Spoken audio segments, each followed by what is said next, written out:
Édito par André Viola, président du conseil départemental de l'Aude. Aux côtés des viticulteurs. Cultivée depuis plus de 2000 ans, la vigne façonne le paysage de l'Aude. Elle est intrinsèquement liée à son histoire et fait partie intégrante de son patrimoine.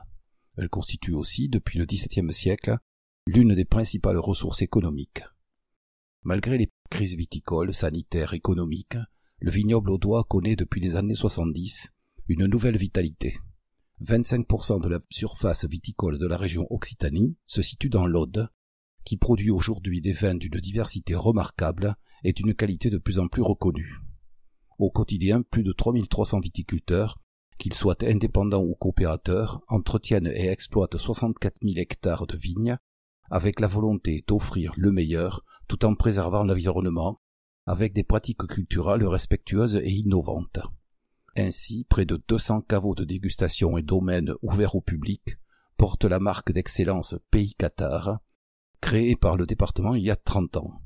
Une exploitation sur 10 pratique une viticulture bio. Aux côtés de ces viticulteurs, le département a choisi de les accompagner dans le développement d'une nouvelle méthode de lutte contre le ver de la grappe, appelée la confusion sexuelle. Sans tuer les nuisibles, elle empêche la reproduction, infiniment moins dommageable que l'utilisation de produits phytosanitaires pour éradiquer les insectes ravageurs. Il s'agit d'une méthode douce pour l'environnement. Elle peine pourtant encore à se développer en France, où seuls 3% des vignerons français y avaient recours pour protéger leur culture en 2013. Grâce à Ma Vigne au Naturel, le dispositif d'aide mis en place par le département dans l'Aude en 2018 et 2019, ce sont 1200 viticulteurs audois qui ont adopté cette méthode, à la fois bonne pour l'environnement, bonne pour la vigne, bonne pour la santé des vignerons, qui évitent ainsi d'être exposés à des produits nocifs, et bonne pour la santé des habitants des villages alentours. Il y a fort à parier de son impact sur le développement œnotouristique également, un tourisme que le département a à cœur d'aider à développer, tant il offre à ceux qui le pratiquent l'occasion de vivre une expérience réelle de découverte des patrimoines et des modes de vie de notre territoire. Les viticulteurs de l'Aude l'ont bien compris et rivalisent d'imagination pour attirer ces touristes en quête d'authenticité et d'art de vivre. Et si le no-tourisme est synonyme de découverte dans les caveaux et d'expériences œnologiques, il est aussi un tourisme de moments festifs, artistiques et conviviaux, que ce numéro d'Aude-Mag vous invite à découvrir. L'été est là, profitez-en pour faire l'expérience et partir à la rencontre d'une culture, la nôtre. On se dit tout. Département de l'Aude, 22 mai 2019, 10h30. Dans le cadre de la Nuit européenne des musées, les archives départementales ont organisé ce samedi la Nuit sanglante. Plus d'une centaine de personnes présentes pour découvrir la variété des archives conservées à travers 4 scénettes.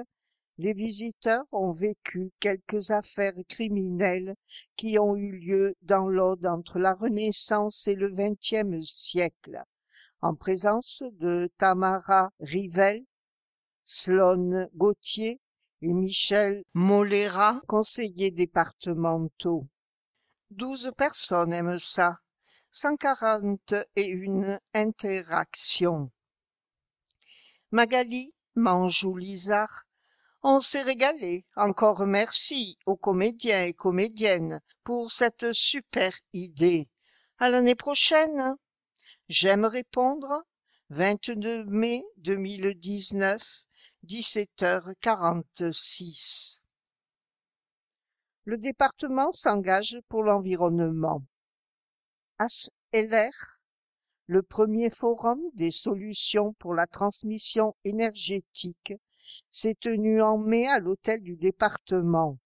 Après une journée dédiée aux professionnels et aux élus le vendredi 17 mai, plusieurs centaines de visiteurs sont venus le 18 mai partager des expériences ou découvrir de nombreuses initiatives éco-responsables et innovantes sur l'alimentation. le logement, les déplacements, l'énergie et les déchets. André Viola, président du conseil départemental, et Nicolas Saint-Luc, conseiller départemental en charge de la transition écologique, ont profité de cette journée pour échanger avec tous les acteurs de la transition énergétique. Très instructif. Le saviez-vous? Depuis le 1er juillet, vous avez la possibilité de régler directement en ligne vos paiements au département. Cela concerne aussi bien les participations aux dépenses d'aide sociale, les redevances d'occupation du domaine public que les prestations de services exécutées par les services départementaux ou encore le remboursement des trop-perçus au titre des prestations sociales. Ce service s'appuie sur une solution du télépaiement mise en place par la Direction générale des finances publiques et baptisée PAYFIP. Vous pouvez ainsi régler vos factures 24 heures sur 24, 7 jours sur 7, sans avoir à vous déplacer. William Fenech offre une œuvre au département de l'Aude. Le peintre William Fenech a fait récemment don de son œuvre, l'Orchestre philharmonique Symphonie, une huile sur toile, au département de l'Aude. Installé à Céré, dans les Pyrénées-Orientales, l'artiste a décidé de faire ce don après avoir découvert qu'une de ses peintures était exposée au château de Villegly, propriété du département de l'Aude. William Fenech, qui se définit comme un figuratif expressionniste, est un artiste de renommée internationale. Son geste a été salué par André Viola, président du conseil départemental, et Hélène Sandranier, vice-présidente. Arrêt sur image. Initiative, budget participatif. Concrétisez vos idées. Les premières réunions de présentation du budget participatif lancées par le conseil départemental se sont tenues avant l'été, et force est de constater que les Audois et les Audoises se sont pris ou prises au jeu pour définir les règles de cette initiative inédite. Le département a décidé de dédier une enveloppe d'1,5 million d'euros pour réaliser des projets proposés et choisis par les Audois et les Audoises. Ce dispositif entrera dans une nouvelle phase à la rentrée avec le lancement de l'appel à projets.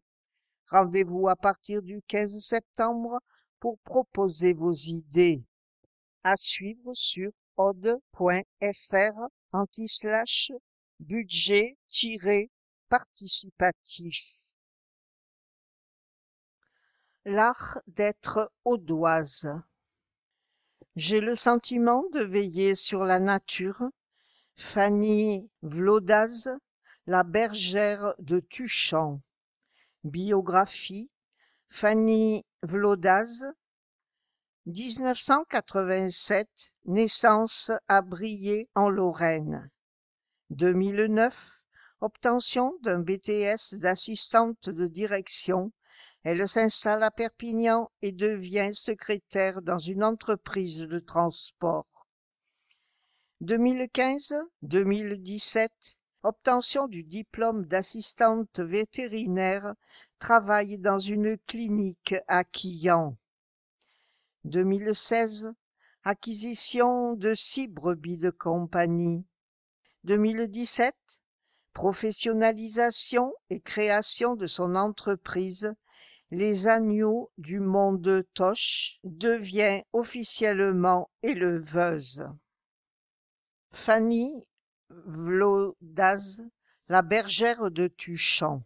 Ancienne secrétaire et assistante vétérinaire, l'Audoise d'adoption a renoué voilà 2 ans avec une pratique ancestrale mais encore délaissée il y a peu dans le département, le pastoralisme.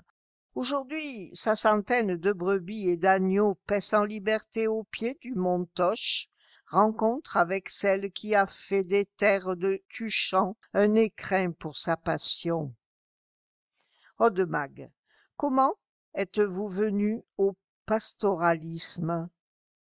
Fanny Vlodaz.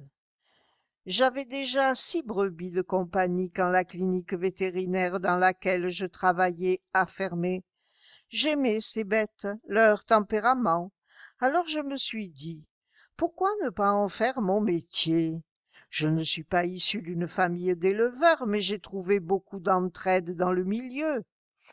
Quand j'ai entendu parler du souhait de la municipalité de Tuchan de réintroduire des brebis sur son territoire en partenariat avec le Conservatoire des espaces naturels du Languedoc-Roussillon et la Chambre d'agriculture de l'Aude, je me suis lancée. Vos bêtes sont élevées sur des pâturages naturels. C'est important pour vous? Je ne me voyais pas autrement que garder mes brebis en liberté, me promener avec elles, observer la nature. J'évolue sur un territoire de 10 000 hectares de garrigues et de plaines sur les hauteurs de Tuchan, avec en toile de fond le château d'Aguilar. Même si les bêtes font elles-mêmes le tri entre les plantes, j'essaie de dénicher les petits coins de paradis. Je les guide vers tel ou tel secteur en fonction des saisons. Je travaille également dans des domaines viticoles qui font appel à moi pour entretenir, grâce à mes bêtes, le sol des vignes et les friches. Avez-vous conscience de participer avec vos brebis à la préservation du patrimoine naturel? J'ai le sentiment de veiller sur la nature, c'est vrai. Parfois, si l'on veut que le pâturage ait un impact plus prononcé, je laisse mes brebis plus longtemps sur un secteur. Ainsi, elles finissent par tout manger, même les plantes qu'elles apprécient moins. Le piétinement des bêtes influe aussi sur la terre. Ce travail, je le fais en collaboration avec le Conservatoire des espaces naturels qui me guident sur les zones à éviter pour préserver la tranquillité de certaines espèces. Vos brebis également contribuent au maintien de la typicité et la richesse du pays audois. Oui, je ne fais que de la brebis rouge, du Roussillon, une race locale qui il y a encore peu était en voie de disparition. Et vous contribuez à la régulation de certaines plantes. Selon les goûts des brebis, oui. Par exemple, la filante de Montpellier, dont elles sont très friandes, est une plante à petites fleurs bleues très fragile. À moi de les gérer pour alimenter mes bêtes tout en préservant le paysage. Pareil avec le buplèvre, un arbuste dont elles raffolent mais qui, lui, envahit vite l'espace. Leur travail de pâturage est donc important. Mais attention, les abeilles en ont besoin, alors il faut veiller à en laisser, idem pour les genêts. En entretenant ainsi naturellement les espaces, on participe aussi à la lutte contre les incendies. Chaque jour, j'en apprends sur mon métier, mon troupeau, la nature qui m'entoure. Pour rien au monde, je ne retournerai dans un bureau.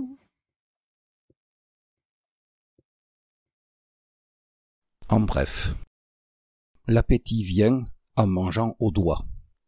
Le collège Montesquieu de Narbonne a accueilli en mai dernier la 4e rencontre professionnelle de la restauration hors domicile de l'Est audois. En présence de Jean-Luc Durand, conseiller départemental chargé du développement d'agrilocal11.fr, les cuisiniers des collèges, élus et directeurs des services municipaux ont pu échanger avec les producteurs locaux. Depuis 2016, la plateforme agrilocal11.fr met en relation les producteurs locaux et les établissements publics pour proposer une nourriture saine, développer durablement les territoires et sensibiliser les jeunes consommateurs au bien manger. Bientôt un nouveau rond-point à Conques-sur-Orbiel. André Viola s'est rendu à Conques-sur-Orbiel au début du mois de juin pour faire un tour d'horizon sur l'après-inondation dans la commune. Le président du conseil départemental en a profité pour présenter le chantier du futur rond-point de la commune qui sera achevé d'ici l'été 2020. Un projet d'un coût de 450 000 € qui embellira et sécurisera l'entrée de la commune. Les collégiens ont des idées pour la planète. Leur enthousiasme fait plaisir à voir. Une centaine de collégiens et de collégiennes sont venus, mi-juin, présenter à l'hôtel du département leurs travaux entrepris sur le développement durable pour l'opération Planète Collège. Ce rendez-vous, mis en place depuis 2 ans par le conseil départemental, leur a permis de réfléchir aux questions environnementales de manière très concrète. Les élèves du collège Rosa Parks, à Lézignan-Corbière, ont ainsi réalisé des prélèvements dans la rivière Orbieu pour étudier la qualité de l'eau. Ceux de Rieux-Minervois ont expérimenté un filtre à pollution, tandis que les collégiens et collégiennes de la Nadière, à Port-la-Nouvelle, ont présenté un ingénieux compost à lombric. L'agriculture en fête à Belle-Pêche. Après Cessac l'an dernier, c'est au tour de Belle-Pêche d'accueillir la 3e édition de Festi Agri les 31 août et 1er septembre. Le temps d'un week-end, cette foire agricole accueillera sur plus de 10 hectares de nombreuses manifestations, dont la finale départementale et régionale de Labour. Au programme également, une ferme vivante, un marché gourmand et artisanal, une exposition de vieux tracteurs ou une présentation des différentes races bovines. Festi Agri, c'est un salon à ciel ouvert qui met en avant toute la richesse et la diversité de l'agriculture audoise. Profitez-en. Concours national de la résistance. 100 jeunes audois primés. Les lauréats et lauréates audois et audoises du concours national de la résistance et de la déportation ont reçu leur prix le 12 juin dernier à l'hôtel du département. 110 collégiens et collégiennes et lycéens et lycéennes ont été primés pour leurs travaux en présence d'André Viola, président du conseil départemental, et de Tamara Rivel, vice-présidente en charge de l'éducation. À cette occasion, un appel à projet baptisé Ambassadeur de la mémoire a été lancé par le département. Il vise à sensibiliser davantage de jeunes audois et audoises âgés de 14 à 20 ans pour qu'ils s'engagent dans un travail de mémoire sur les événements tragiques de la Seconde Guerre mondiale. Candidature à envoyer par mail à archives au pluriel à minuscule @aude.fr ou par courrier aux archives départementales de l'Aude. Défi en cuisine. Les collégiens ont brillé à Promode. C'est avec une selle d'agneau à la crème de piment d'Espelette que Diane, 12 ans, a obtenu la première place du défi gastronomique organisé par le département à Promode le 9 juin dernier. Cette collégienne de Carcassonne a ravi les papilles des jurés et a été récompensée d'un repas pour 4 personnes au domaine d'Aurillac. Félicitations à tous les jeunes ayant participé à ce concours, très relevé, sous l'œil attentif du chef étoilé Philippe Deschamps et de Pierre-Yves Rommeler, chef cuisinier au collège Joseph Anglade de Lézignan-Corbière. Quoi de neuf sur la route? Le raccordement d'Alzone avance. L'aménagement de la sortie ouest d'Alzone se poursuit. Ce chantier, qui porte sur une longueur de 800 mètres, consiste à créer un raccordement entre la RD 613 et la RD 34 en direction de la Montagne Noire. L'aménagement de cette voie permettra d'alléger le trafic routier au cœur de la commune. Coût des travaux 3 millions d'euros, ouverture prévue à l'été 2020. Un mur de soutènement sur la RD 14. Le chantier est terminé depuis le mois de juin à Duyac-sous-Père-Pertuse, dans les Corbières. Un mur de soutènement d'une longueur de 25 mètres pour une hauteur de 5 mètres, rehaussé d'un parapet, a été construit sur la RD 14 à la sortie du village. Ce nouvel équipement assurera une sécurité optimale aux usagers. Coût des travaux 215 000 €. Chaussée réparée dans la Haute-Vallée. Un mois de travaux a été nécessaire sur la RD 118 dans la Haute-Vallée de l'Aude, à la limite de l'Ariège, pour effacer les stigmates d'un glissement de terrain survenu au printemps. La chaussée a été renforcée pour autoriser à nouveau le passage des véhicules. Coût des travaux 150 000 €. Tous les travaux sont sur www.inforoute, inforoute 11 en chiffres.fr. Avant-après. Un mur de soutènement à Villeneuve-les-Corbières.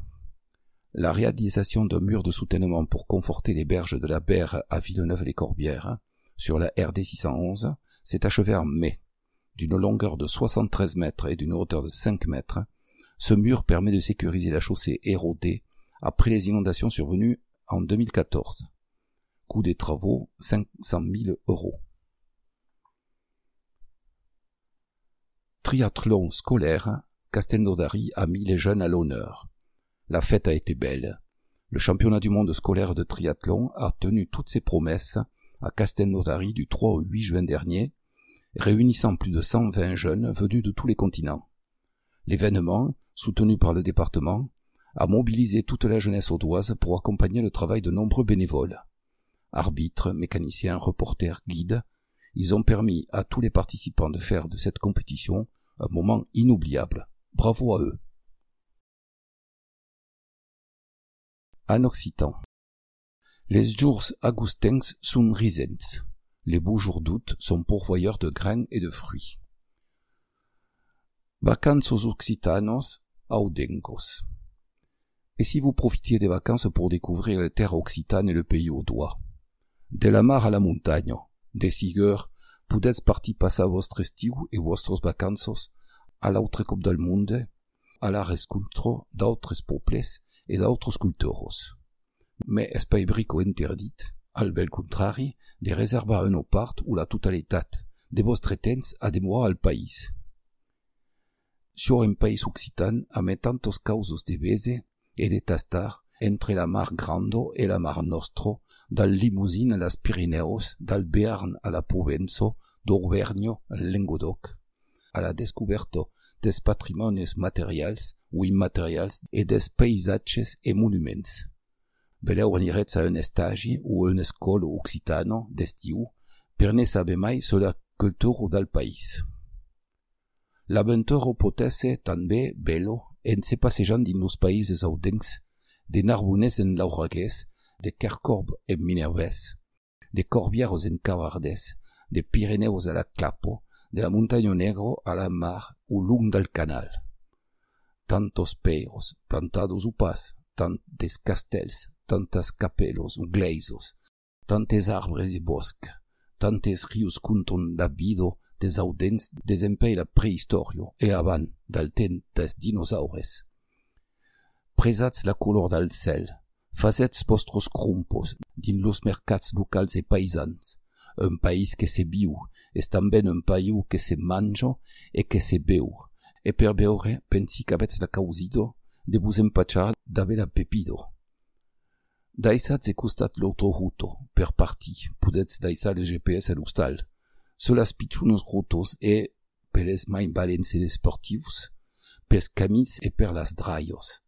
Per vos divertir, traparetz pla un espectacle, un concert ou un ballet occitan a Seissac, a Camplon, a Termes ou a Lesignan. Vos faretz a tal lo cap comol de remembres e de sensacions que vos noiran per tot l'an din la construcció e l'afirmació d'una identitat en dinamico. Per ne saber mai seus render-vos de l'estiu, occitan-ode.over-blog.com ou a la vez, escrivetz al ieo11@ieo-oc.org.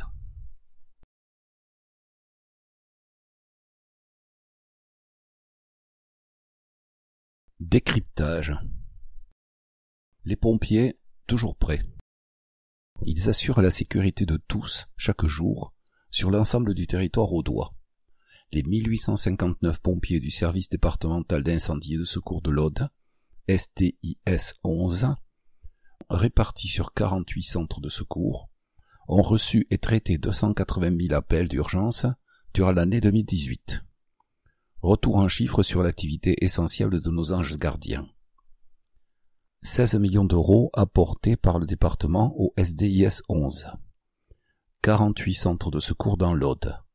1859 sapeurs-pompiers volontaires, soit 91% des effectifs du service départemental d'incendie et de secours, dont 415 femmes. 33 233 interventions en 2018, soit 91 sorties par jour. 25 968 secours à la personne, soit 78% des interventions. 2072 accidents sur la voie publique en 2018. 2268 sorties incendie. Un hélicoptère. 70 véhicules de secours et d'assistance aux victimes parcourent chaque année 1 million de kilomètres. En juillet-août, les pompiers saisonniers du SDIS 11 assurent la surveillance d'une quarantaine de spots de baignade dans l'Aude, côté mer comme côté terre. Retrouvez-les au fil des pages de notre supplément spécial été. Focus. Environnement. L'eau. Une ressource à préserver. Source de vie, l'eau est au cœur des préoccupations du département. Malgré d'importantes précipitations en hiver, nous connaissons de nombreuses périodes de sécheresse. Résultat, l'eau vient régulièrement à manquer dans l'Aude. Pour revenir à l'équilibre, le plan stratégique Aude 2030 prévoit la réduction des consommations et la préservation des ressources. Ouvrir le robinet et faire couler de l'eau, un geste simple, quotidien, est tellement anodin qu'on en oublie parfois que l'eau est rare et précieuse. Preuve de son engagement sur la question, le Conseil départemental a adopté une stratégie ambitieuse développée dans le programme Aude 2030 qui s'articule autour de 2 axes. D'une part, sécuriser l'alimentation en eau et soutenir les usages économes. D'autre part, améliorer la qualité de l'eau et garantir sa préservation à long terme. Avec cet objectif, équilibrer nos ressources et nos besoins, alors que ces derniers étés nous avons accusé un déficit de 16 millions de mètres cubes d'eau. Protéger les réserves d'eau. Il faut tout d'abord protéger les ressources, c'est-à-dire les réserves d'eau dans les nappes phréatiques et les rivières. Pour ce faire, le département agit pour que les interventions autour des ressources en eau souterraine stratégiques soient coordonnées. Le département appuie également les collectivités locales pour l'optimisation de l'accès et le renforcement de l'utilisation rationnelle de l'eau brute en proposant ses compétences en ingénierie et assistance technique. Réduire les consommations. D'ici 2030, on estime qu'il faudra 6 millions de mètres cubes d'eau supplémentaires pour répondre aux besoins des Audois et des Audoises. La ressource en eau n'étant pas extensible et déjà en déficit. Il faut réduire les consommations, d'abord en luttant contre toutes les formes de gaspillage dans les collectivités comme chez les particuliers. Cela passe par la recherche de fuites sur les canalisations communales, au domicile, et l'adoption de comportements sobres, une douche plutôt qu'un bain, arroser le soir ou tôt le matin plutôt qu'en pleine chaleur. Le monde agricole joue aussi un rôle majeur dans la consommation d'eau et doit continuer à développer des pratiques sobres et respectueuses de la biodiversité. Lutter contre la pollution. La stratégie départementale vise enfin à garantir une qualité optimale de l'eau. Pour cela, le département s'est engagé dans la démarche Zéro Phyto dès 2016 pour supprimer l'utilisation des pesticides qui menacent les cours d'eau ou les eaux souterraines. Il apporte un soutien technique et financier aux installations de potabilisation et aide les communes à améliorer les performances des stations d'épuration et la qualité des rejets, valorisation des boues, plan d'épandage. Enfin, le département apporte un soin particulier à certains milieux naturels dont les zones humides qui ont un impact particulier sur la qualité et la quantité d'eau et le maintien de la qualité de sa biodiversité. L'eau, une préoccupation centrale. Alain Ginis, vice-président du conseil départemental en charge de l'environnement. Le département est fortement engagé sur la politique de l'eau, au-delà même de ses compétences obligatoires, tant le sujet est une préoccupation centrale. Les inondations dramatiques de 1999 et d'octobre 2018 nous le rappellent en permanence. Plusieurs enjeux guident cet engagement. La nécessité de préserver les ressources pour alimenter la population en eau, le maintien de la qualité de l'eau et la solidarité territoriale pour aider les communes qui en ont besoin. L'Observatoire de l'eau, un outil stratégique. Savoir quel est le niveau des masses d'eau dans les réserves superficielles et souterraines, comprendre et suivre le fonctionnement des nappes phréatiques à long terme est indispensable pour bien gérer la ressource et assurer les approvisionnements. Pour avoir une information précise et des données multiples, le département s'est doté d'un outil performant, l'Observatoire de l'eau. Cette base de données associée à des réseaux de mesures environnementales agrège des informations sur le long terme et constitue un outil de pilotage et d'aide à la décision en cas de sécheresse. Il permet d'orienter les travaux d'aménagement et d'infrastructure. Les données sont issues de plus de 50 points de mesure, ce qui permet d'avoir une connaissance fine des ressources. 6 millions de mètres cubes d'eau supplémentaire seront nécessaires d'ici 2030 pour répondre aux besoins des Audois et des Audoises. 37 millions d'euros le montant des travaux projetés d'ici 2040 pour sécuriser l'alimentation en eau potable de l'ensemble du territoire audois. 30% d'eau potable pourrait être économisée en traquant les fuites dans les villages audois.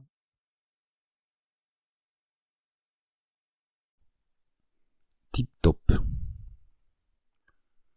3 bonnes raisons de télécharger les applis Pays Qatar. Cet été, munissez-vous de votre smartphone pour découvrir le patrimoine audois et ses paysages d'exception. Les toutes nouvelles applications mobiles, Pays Qatar le guide et Castrum le jeu, vous dévoileront tous les secrets de 20 sites incontournables du département, à télécharger gratuitement sans plus attendre. 1. Un guide touristique high-tech. Avec Pays Qatar le guide, partez à la découverte de 20 sites majeurs du département. Écoutez la voix et ouvrez grand vos yeux. Croquis et dessins vous dévoileront les trésors de la culture occitane. Des parcours sur mesure vous attendent avec des informations inédites. Les contenus élaborés par des historiens, naturalistes, scientifiques et archéologues vous permettront de vivre une expérience interactive et immersive à la croisée du jeu, de la médiation culturelle et du tourisme. 2. Un nouveau regard sur notre patrimoine. Les fresques interactives de cette application vous livreront les clés et secrets de l'histoire du Pays Qatar et les balades augmentées proposées sous la forme d'audio-guide vous accompagneront dans la visite des sites. Au programme, 10 châteaux, 2 cités médiévales, 7 abbayes et un musée. N'oubliez pas de tester le monocle magique, une sphère d'image à 360 degrés qui se superpose à la réalité pour augmenter le champ de vision révéler un détail ou faire apparaître un bâtiment disparu. 3. Un jeu pour captiver petits et grands. Pour une visite encore plus ludique, plongez dans la grande épopée des Cathares au XIIIe siècle grâce au jeu Castrum. Vous incarnerez un seigneur occitan du Moyen-Âge confronté aux assauts des croisés. Vous devrez construire et développer votre château fort, partir à la recherche d'artefacts et déjouer les pièges de l'ennemi pour sauver la culture occitane.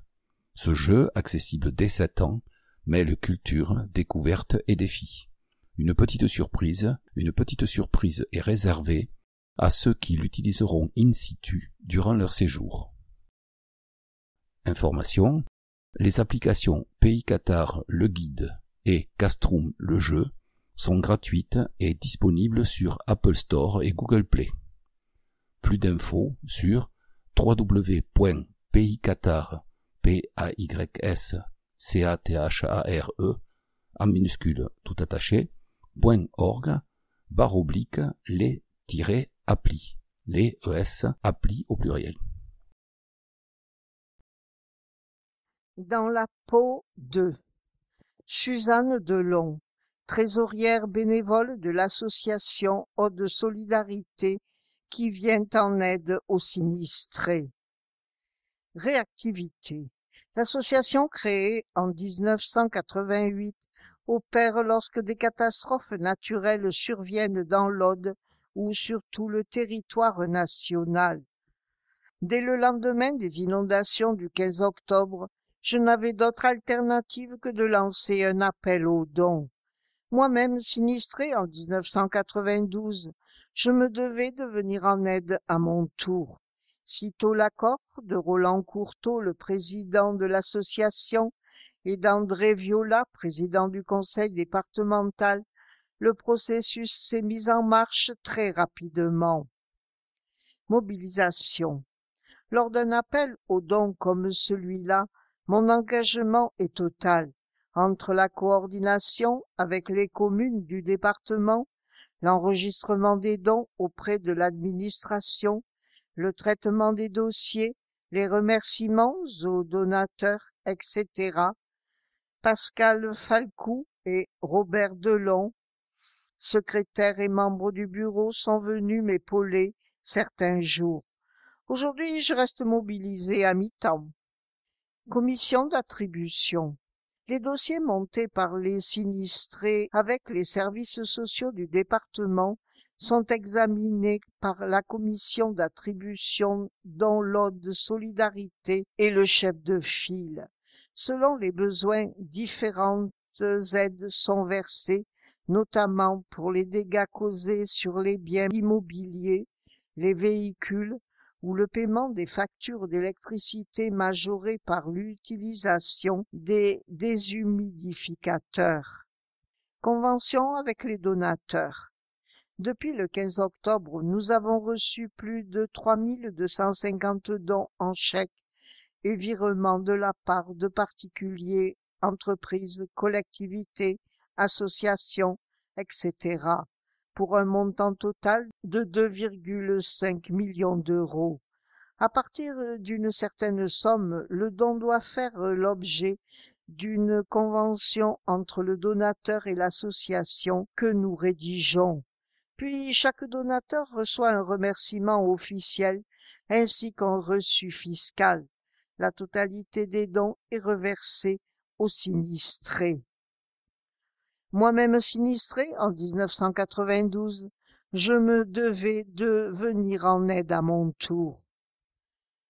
1 700 € en moyenne par sinistré. Depuis les inondations, près de 1 500 dossiers ont été examinés. Chaque sinistré a reçu en moyenne une indemnisation de 1 700 €. Ce versement ne se substitue pas au remboursement des assurances. Il vient en complément. Pour monter un dossier, le sinistré doit prendre rendez-vous avec un travailleur social d'un centre médico-social. Pour trouver le CMS le plus proche de chez vous, rendez-vous sur aude.fr. Événement. La rocade Est de Narbonne ouvre cet été. Le projet est devenu réalité. Attendu depuis 1976, la rocade Est de Narbonne va entrer en service cet été. Les travaux, qui ont débuté en mars 2017, sont désormais achevés. Une réalisation d'envergure qui boucle le réseau de contournement de l'agglomération narbonnaise en reliant les échangeurs autoroutiers Narbonne Sud et Narbonne Est. Le magazine montre une photo avec pour commentaire « Ultime visite de chantier pour André Viola, président du conseil départemental de l'Aude, avec les conseillers départementaux Séverine Mateille, Didier Aldebert, Patrick François, Nicolas Sainte-Cluc, Hélène Sandranier, Dominique Godefroy, Jean-Luc Durand et Pierre Bardiès, vice-président du conseil départemental en charge des routes. » Une deuxième photo aérienne. Le magazine montre ensuite une photo aérienne avec pour légende le tronçon réalisé d'une longueur de 2,7 km permet de relier le rond-point de la route de Béziers sur la RD 6009 et celui dit de Lanfort, échangeur Narbonne-Est et route des plages. La rocade, dont le chantier a coûté 12 millions d'euros, permettra de désengorger la circulation dans le centre de Narbonne. Évoqué depuis 1976, ce chantier a longtemps été retardé lors du transfert du dossier de l'État au département, en raison des nouvelles lois hydrauliques et environnementales qui ont imposé des contraintes et des études supplémentaires. Ces derniers mois, les terrassements ont été achevés, ainsi que les couches de forme. Les enrobés ont été réalisés avant l'été, suivis de la pose des équipements béton, glissières et panneaux anti-bruit. De 11 000 à 14 000 véhicules par jour, dont 5% de poids lourds, sont attendus sur ce nouvel équipement. C'est pratique. Solidarité. Proche aidant, vous n'êtes pas seul. Quand un parent ou un conjoint contracte une maladie et perd son autonomie, c'est la vie de toute une famille qui bascule. Le proche, sans s'en rendre compte, devient aidant familial et multiplie les activités domestiques ou les démarches administratives. Une situation pas toujours facile à vivre, qui peut conduire à l'épuisement.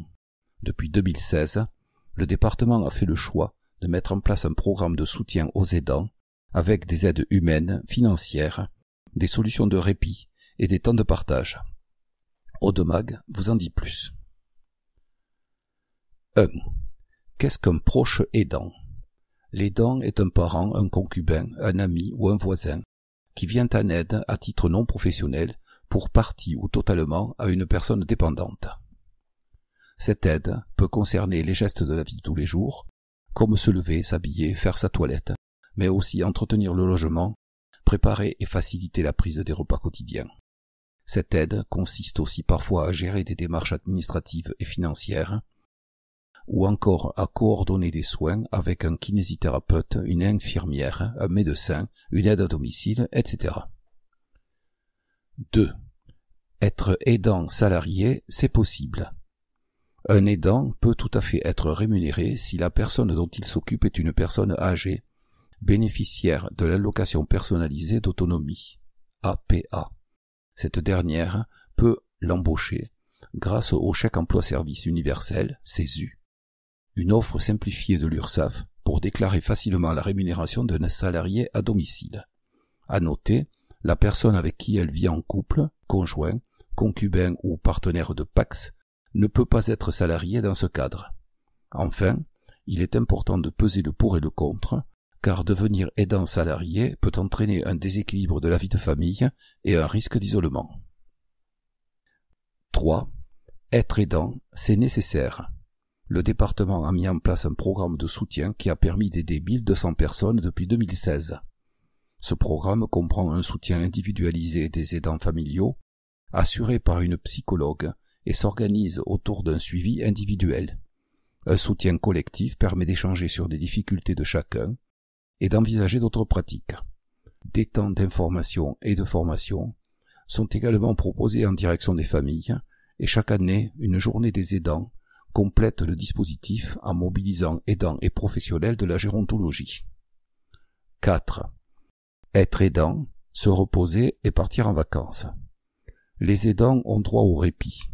Il est capital de bien se ménager pour mieux accompagner. Dans le cadre du plan d'aide APA, ce répit peut prendre la forme d'une prise en charge à la journée ou demi-journée de la personne en accueil de jour. La personne aidée peut aussi être admise en hébergement temporaire, en établissement ou en accueil familial. Un relais à domicile peut également être une solution. L'aidant peut aussi s'en aller en vacances avec la personne aidée, ou le proche aidé peut partir avec des accompagnateurs professionnels. Les listes de ces séjours et des lieux d'accueil sont disponibles auprès des espaces seniors. 5 espaces seniors pour s'informer. Il existe 5 espaces seniors dans le département, autant de lieux d'accueil où l'on écoute, renseigne, oriente les personnes âgées, les proches, mais aussi les personnels de la gérontologie. C'est au sein de ces espaces, au cœur du dispositif départemental d'aide aux aidants, que sont proposées les actions de prévention et d'éducation à la santé dédiées aux seniors. Voici les coordonnées des espaces seniors. Pour le littoral, antenne du département, 13 boulevard Gambetta, à Narbonne. Téléphone 04 68 90 27 60. Adresse mail ES-Littoral à minuscule tout attaché, petit s suivi du mot littoral, @aude.fr. Moyenne et haute vallée de l'Aude. Maison du département, 51 avenue André Chénier à Limoux. Téléphone 04 68 69 79 60. Adresse mail ES moyenne et haute vallée, le tout attaché à minuscule, @aude.fr. Corbière et Minervois, 33 rue Augustin Richoux, Lézignan-Corbière. Téléphone 04 68 27 89 80. Adresse mail es-corbière au pluriel @aude.fr. Lauragais, 49 rue Dunkerque à Castelnaudary. Téléphone 04 68 23 71 90. Adresse mail es-lauragais, tout attaché en minuscule, @aude.fr. Pour le Carcassonnais, 18 rue du Moulin de la Seigne, à Carcassonne. Téléphone 04 68 11 35 40. Adresse mail escarcassonnet, en minuscule tout attaché, @aude.fr. Quelques chiffres. 8000 personnes renseignées en 2018 dans les espaces seniors du département. 992 €, c'est le montant de l'aide pouvant être attribuée en cas d'hospitalisation du proche aidant qui ne peut être remplacé et dont la présence est indispensable à la vie à domicile. 129, c'est le nombre de places d'accueil de jour pour les personnes dépendantes dans le département, réparties en 81 places dans l'ouest audois et 48 dans l'est.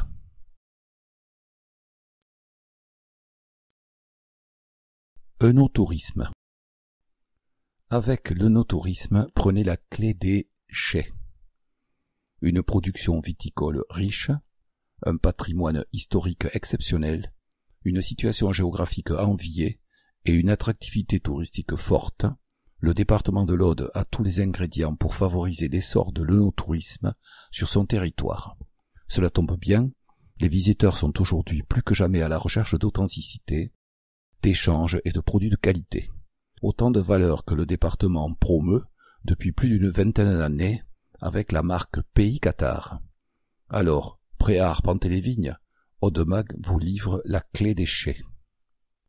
Pour en savoir plus sur notre dossier, écoutez chaque semaine la chronique Audemag sur les antennes des radios associatives audoises, Contact FM, Radio Balade, RCF Pays d'Aude, Radio Marseillette et Radio Lengodoc, Narbonne.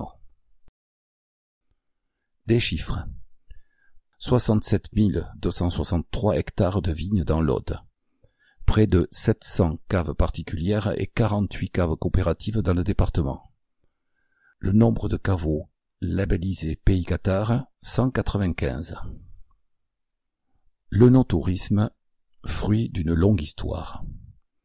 La culture millénaire du vin sur notre territoire, associée à des richesses patrimoniales et touristiques reconnues internationalement, fait de notre département une destination de choix pour les amoureux du tourisme viticole. Retour sur une évolution qui va dans le sens de l'histoire en terre audoise. Le vin, un bien culturel. Tailler la vigne, la relever, vendanger. Si les techniques ont évolué au fil du temps, ces gestes immémoriaux accompagnent le quotidien de notre territoire depuis plus de 2000 ans.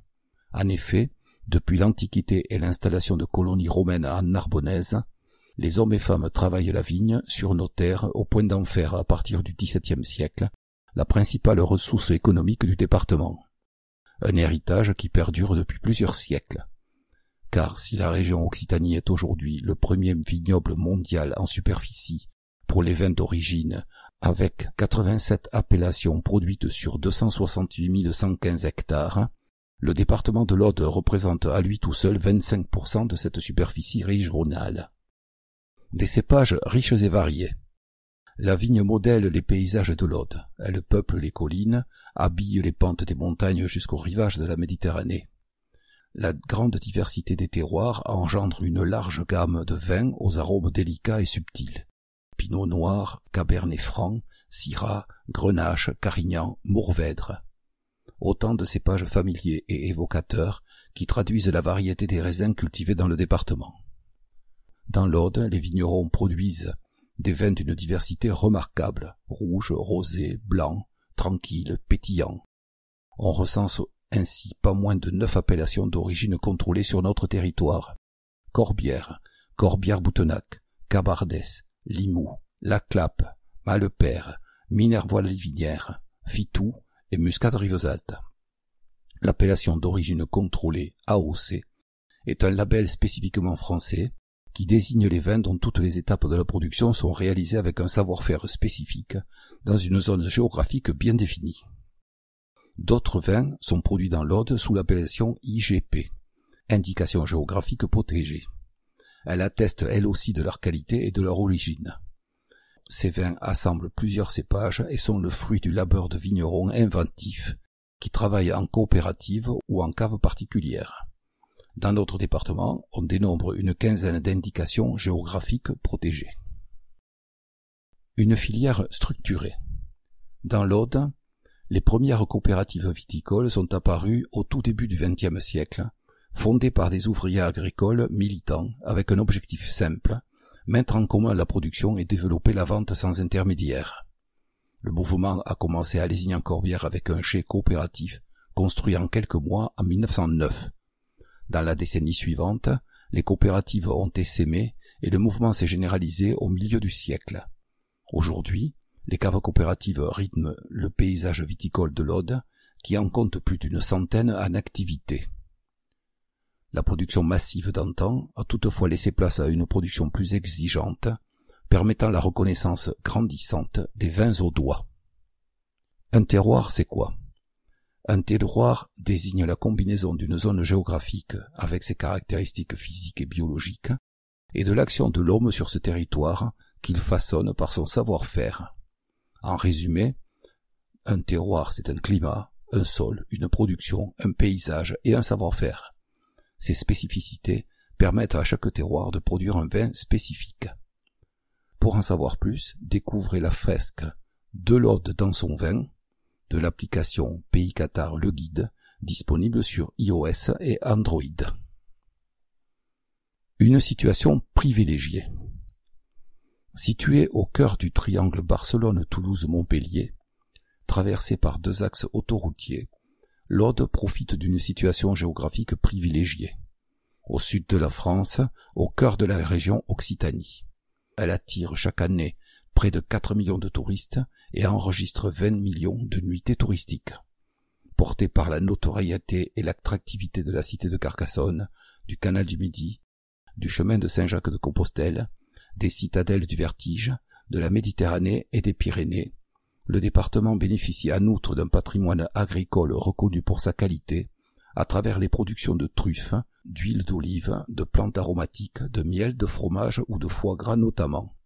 Autant de richesses qui font de l'Aude une zone prédestinée pour le développement de l'œnotourisme.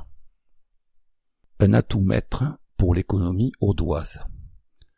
Conscient des retombées économiques que l'œnotourisme pourrait générer pour l'économie audoise dans les années à venir, le département soutient et encourage de multiples actions en direction des professionnels du vin et du tourisme, avec 3 arguments clés, la qualité, le terroir et l'authenticité.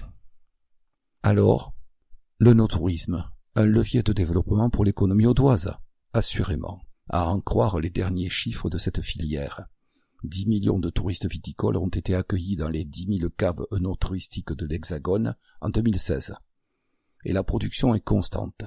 Depuis 10 ans, l'augmentation du nombre de ces touristes d'un nouveau genre est significative.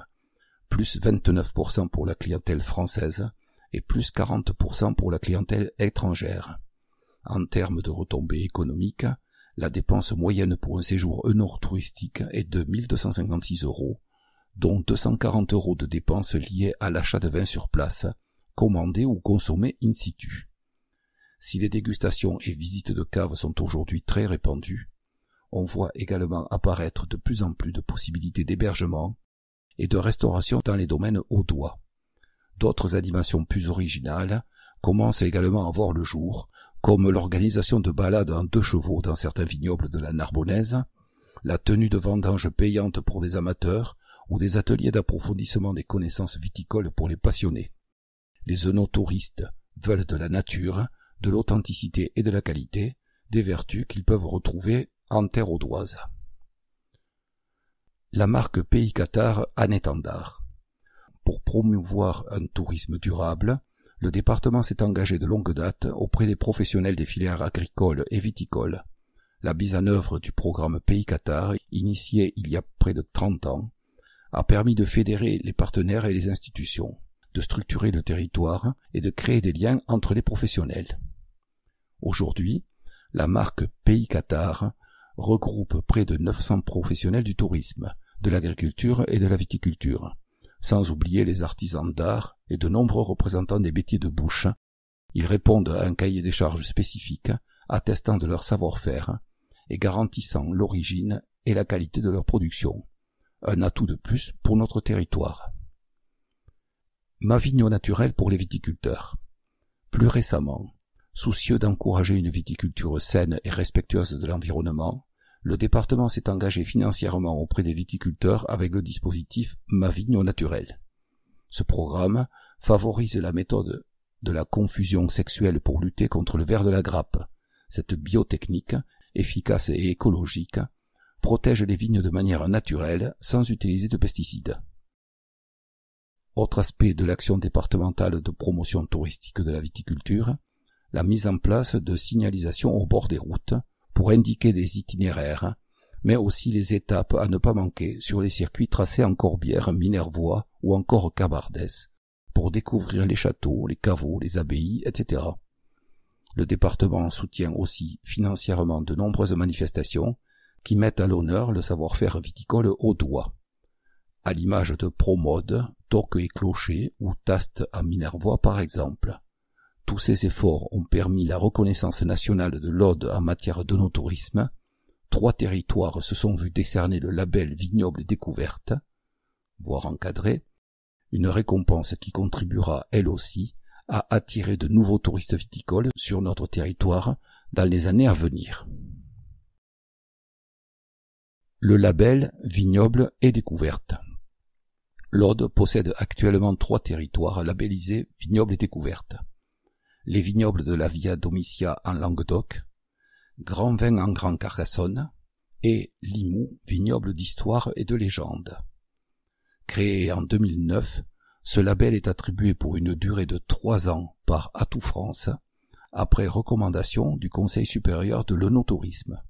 Il valorise les destinations à vocation touristique viticole, proposant une offre de produits touristiques multiples et complémentaires, hébergement, visites de caves et dégustation, musées, événements, etc.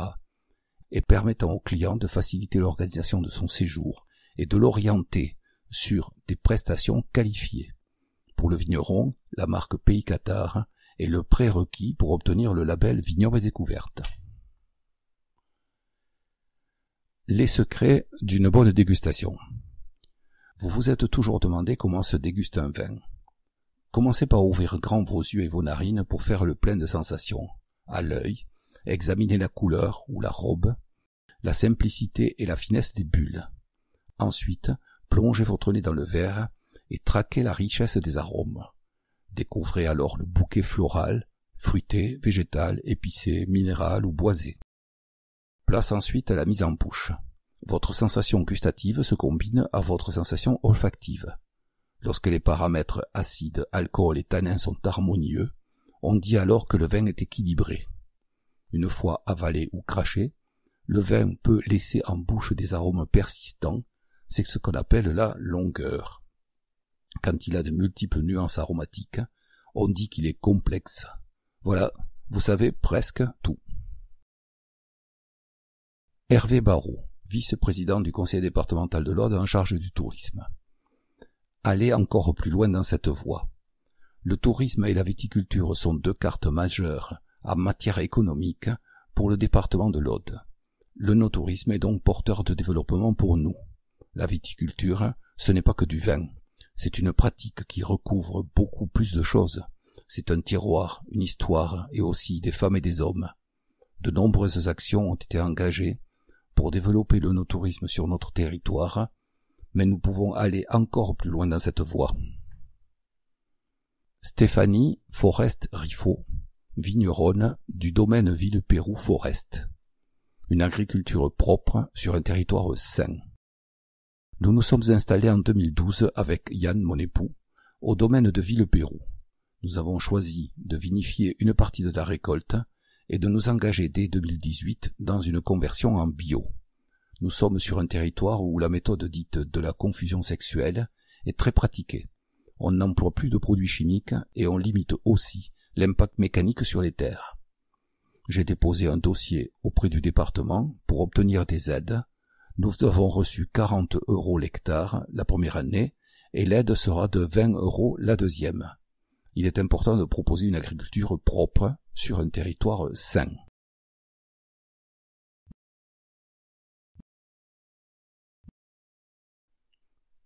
Ça c'est du sport. Agenda. Tournoi de beach rugby à Toucher. 27 et 28 juillet à Gruissant.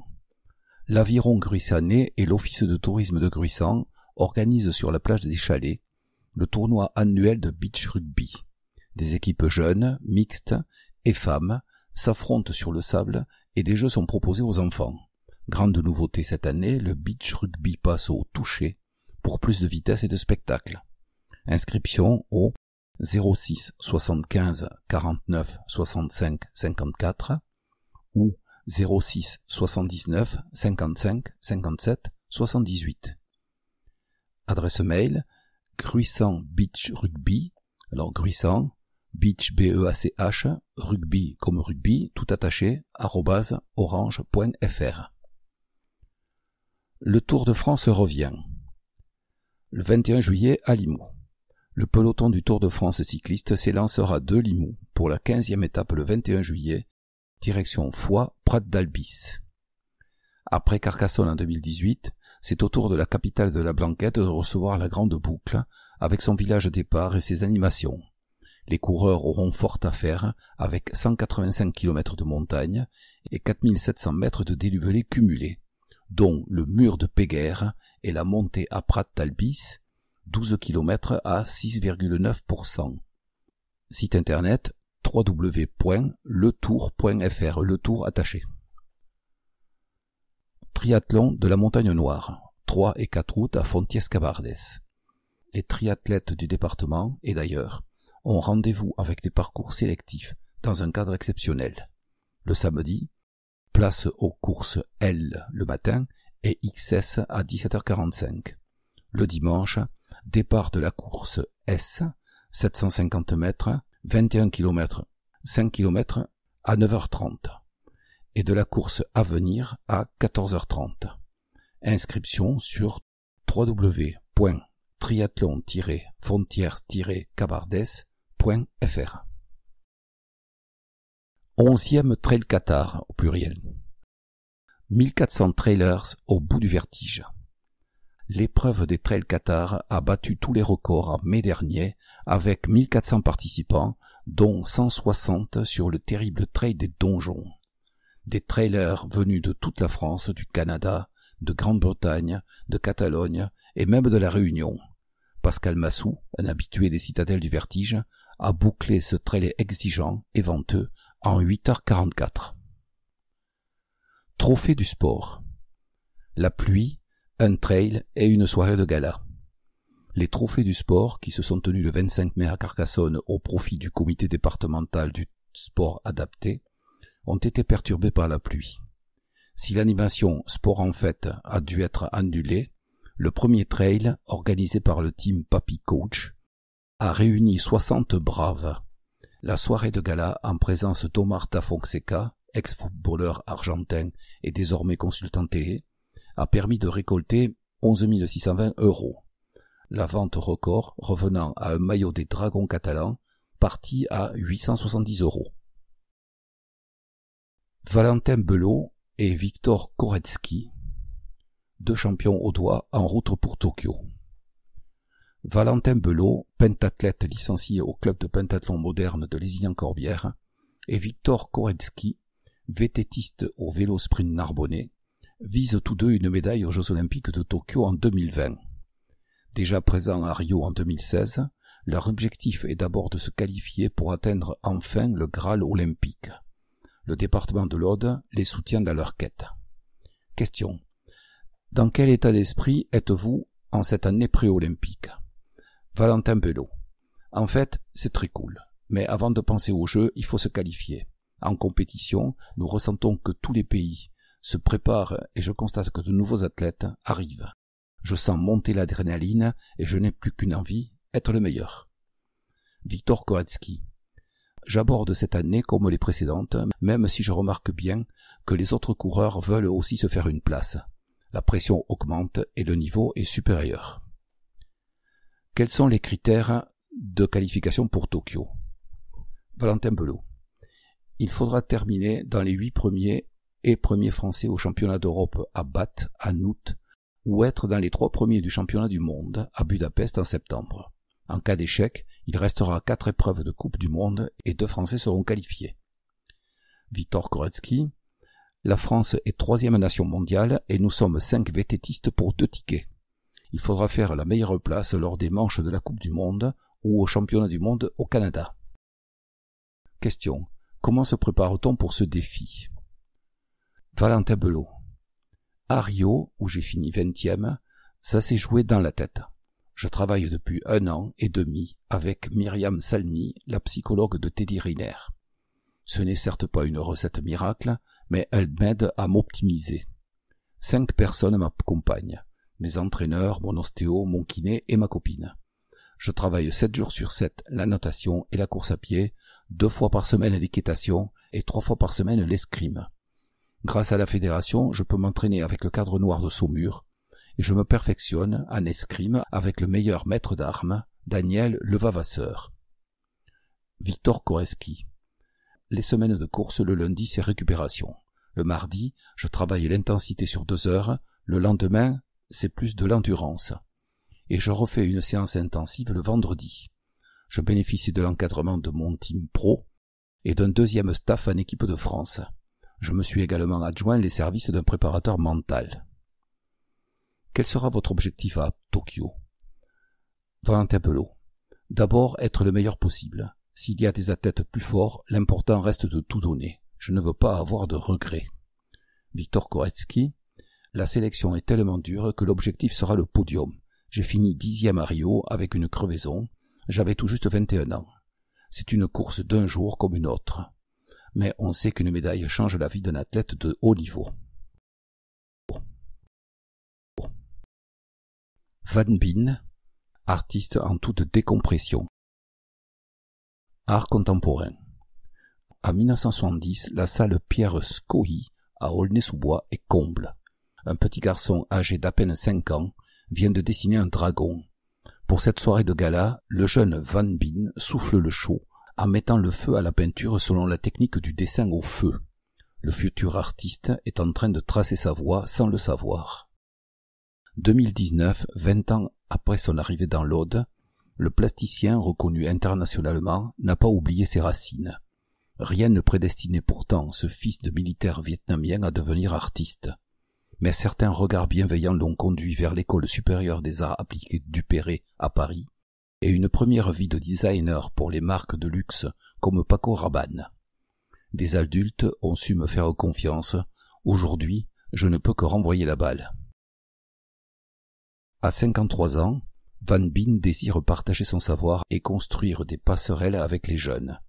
Les 2 résidences au collège Antoine Courrière en sont un exemple. Avec des élèves d'une classe de 5e, il a réalisé une œuvre contemporaine mise en vente à la galerie perpignanaise Cancago, La main de fer, au profit des sinistrés des inondations de l'Aude. Une 2e résidence autour du thème de la Retirada a débouché sur la création d'une sculpture monumentale avec des élèves de 3e. Une plaque d'acier transpercée d'impacts de balles, symbolisant les premières notes de No Pasaran, complétée par des silhouettes de femmes et d'hommes peintes façon street art, a été installée impasse de la Manufacture Royale à Montaulieu. Comme ces exilés, Van Bien était pris de liberté. C'est l'énergie qui me fait avancer, c'est ouvrir de nouvelles frontières comme un explorateur. Dans son atelier, il martèle la matière et la polie pour mieux faire ressurgir la poésie et la brutalité du monde. Ce conquistador de l'art, tailleur d'émotions, rêve d'explorer de nouvelles terres artistiques, mais sans jamais oublier le sens du partage. En savoir plus sur Van Bien, www.vanbin.weonea.com. Par ici la sortie. Un auteur, un livre, Aude Mermilio, il fallait que je vous le dise. Si elle donne le choix, l'interruption volontaire de grossesse n'en reste pas moins un événement traumatique pour les femmes qui y ont recours. Dans son livre, Aude Mermilio narre sa rencontre avec le médecin Martin Winkler, défenseur des droits des femmes. Aussi connu comme romancier et essayiste, avec beaucoup de poésie, y mêlant sa propre histoire, elle raconte comment, en pratiquant des IVG dès la fin des années 1970, il a appris à écouter et à se défaire de tout jugement sur ses patientes. 2 récits qui forment une histoire subjective et émouvante de l'IVG en France. Illustratrice, graphiste et auteure de bandes dessinées, Aude Mermilio est passée par les Beaux-Arts de Toulouse avant de travailler outre-Atlantique à Montréal sur son premier projet de bande dessinée, Les Reflets Changeants, prix Raymond Leblanc de la Jeune Création en 2015. Elle anime également un blog dans lequel elle raconte et illustre ses expériences de fille voyageuse, lafillevoyage.com. Aujourd'hui, elle partage sa vie entre le Québec et les Corbières. Aude Mermilio, il fallait que je vous le dise, Casterman, mai 2019, 168 pages, 22 €. Le coup de cœur d'Art Vivant 11. Festival en garrigue. Éclectique et insolite, le festival en garrigue mêle culture et nature sous le ciel étoilé d'un théâtre en pleine nature. Ce lieu magique à l'acoustique exceptionnelle, créé en 2005 par la compagnie de danse contemporaine Alberte Reynaud, sur le site d'une ancienne carrière désaffectée à Port-la-Nouvelle, accueille chaque été des artistes venus de tous les horizons. Du 15 juillet au 10 août, profitez chaque soir d'apéros-concerts, de spectacles de danse, de concerts de jazz, de musique classique et d'électroacoustique. Et la programmation de cette nouvelle saison estivale réserve de belles surprises comme Kéros, le spectacle de danse contemporaine de Benjamin Trichat, de la compagnie Marécage, la balade contée de Serge Valentin, les acrobates Amir et Anda et l'immanquable quatuor de Bussy. Du 15 juillet au 10 août à Port-la-Nouvelle, tarif 5 à 12 €, www.théâtre-en-garrigue.com. La coopérative Cérès Franco célèbre les croqueurs d'étoiles. La collectionneuse Cérès Franco, passionnée d'art contemporain, nous entraîne dans un étonnant voyage avec les croqueurs d'étoiles. 86 artistes, peintres et sculpteurs réunis pour une exposition dédiée à la conquête de l'espace. De sa galerie parisienne, l'Œil de Bœuf, rue Quincampoix, Cérès Franco a conservé une incroyable collection qu'elle partage avec le public au doigt depuis 1994, date de la création de sa fondation à Montaulieu. Dans cette nouvelle exposition, elle confronte les œuvres d'artistes tels que César, Corneille, John Christoforou, Jabert, Bengt Lidström, Michel Macréo, Yvon Taillandier et bien d'autres, à celles de grandes figures de l'art brut comme le peintre autodidacte espagnol Anselme Boix-Vive et le sculpteur français Chaumont.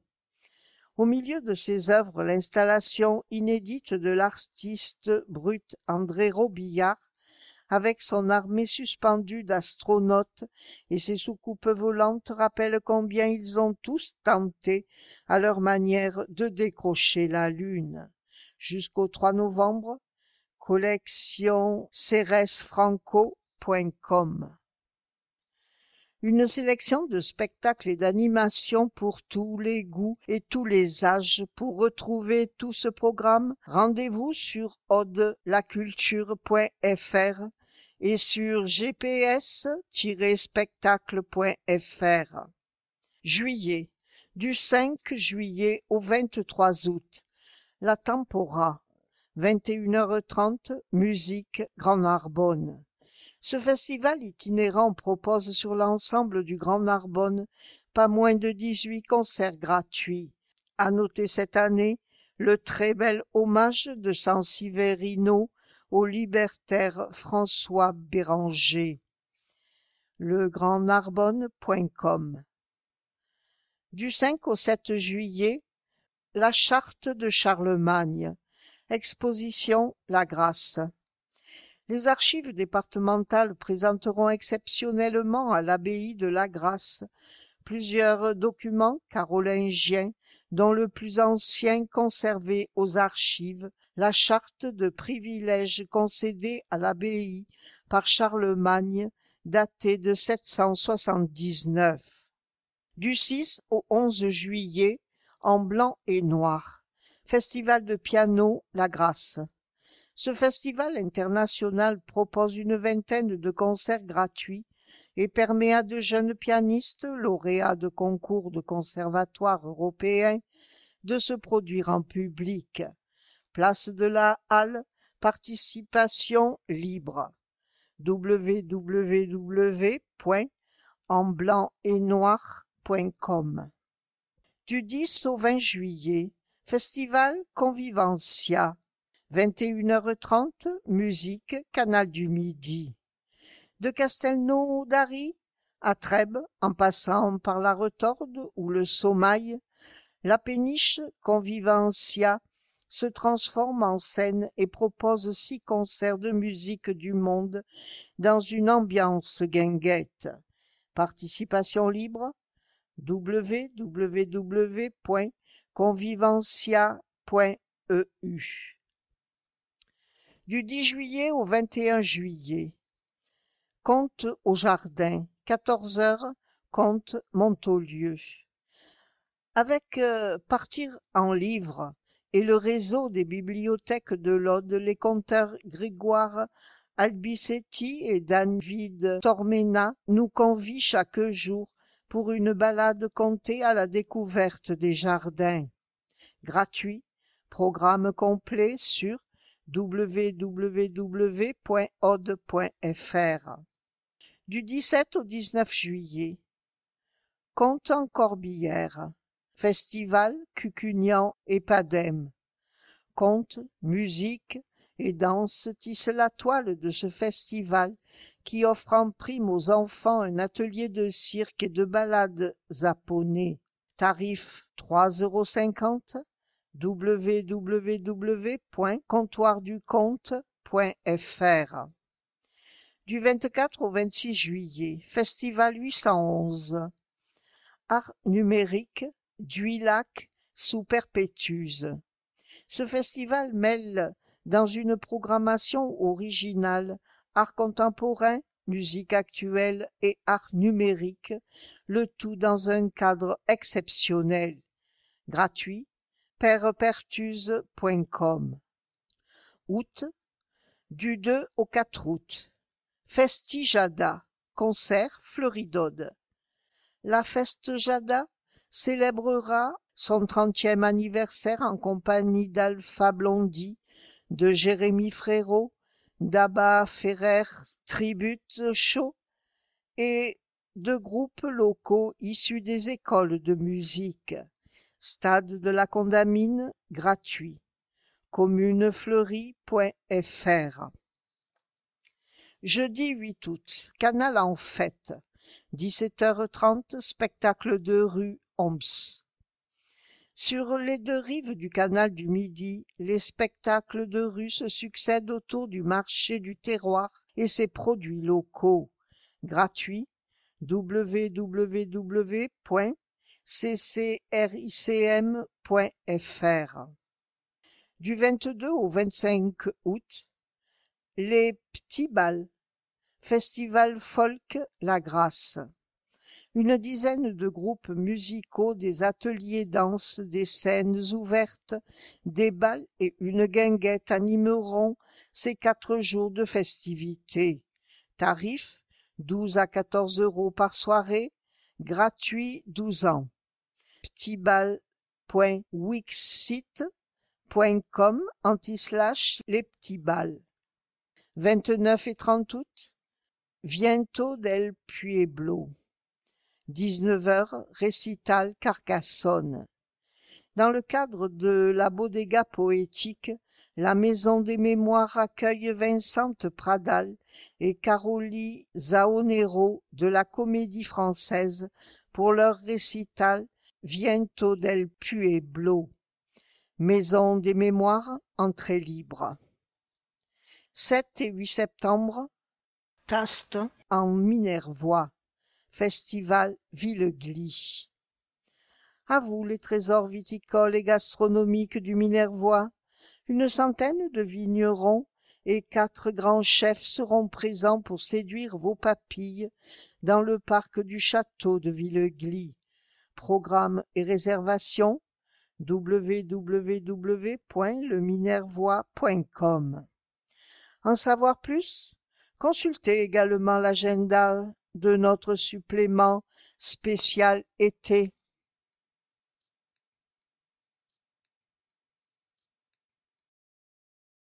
Grand angle. Figure libre. Les élèves de 4e du collège Alain, à Carcassonne, ont participé au printemps à un atelier transdisciplinaire sur l'égalité femmes-hommes. Ils ont sélectionné des figures marquantes de la lutte pour l'égalité entre les sexes et se sont fait photographier en se maquillant sous les traits de la personnalité de leur choix. Un travail remarquable, réalisé avec la photographe Virginie Plochu. Les professeurs et les personnels de l'établissement se sont aussi prêtés au jeu. Retour en images sur ce projet artistique original.